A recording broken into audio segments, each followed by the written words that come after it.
વાત કરીએ સુરતની તો સુરતના માંડવીમાં જ્યાં વર્ષો જૂની લો લેવલ બ્રિજની માંગ સંતોષાઈ ત્યારે ઉસ્કેરથી મુંજવાલ સુધી જે જવાનો માર્ગ છે ઉસ્કેરથી મુંજલાવ જવાનો માર્ગ એના પર બ્રિજ બનશે કે જ્યાં ચોમાસામાં વાહન વ્યવહાર થઈ જતો હતો બંધ ત્યારે હવે બ્રિજ બનતા લોકોને જે સમસ્યાથી છુટકારો મળશે ત્યારે વર્ષો જૂના જે માંગણી હતી જ્યાં લોકસભા ચૂંટણી પહેલા સંતોષાઈ છે આ માંગણી ત્યારે બ્રિજ મંજૂર થતાં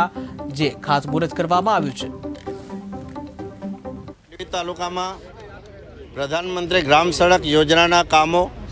રોડ અને બ્રિજ અને મુખ્યમંત્રી ગ્રામ સડક યોજનાના કામો અને આંગણવાડીના જે રાજ્ય સરકારના કામો છે આ કામોના કરોડ રૂપિયાના ખાતમુહૂર્તનો કાર્યક્રમ આજે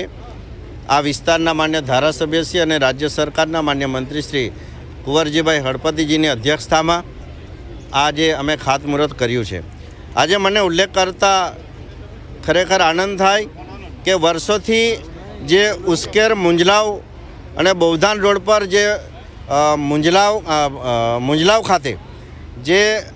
ચોમાસા દરમિયાન કાયમ જ એક બેટના સ્વરૂપમાં ફેરવાઈ જતો અને તમામ વાહન વ્યવહાર એમાં બંધ થઈ જતો હતો અને આ ખૂબ મોટી રકમથી આ કામ થાય એવું હતું એટલે નાની રકમના અભાવે આ 3 વર્ષથી પેન્ડિંગ કામ આજે મંજૂર થયું છે। આજે ધરમપુર ઉસ્કેર મુંજલાવ બૌધાન ફક્ત 7 કિલોમીટરના રોડ છે પણ 7 કિલોમીટરમાં 4 મોટા બ્રિજનું કામ આજે અમે અહીંયા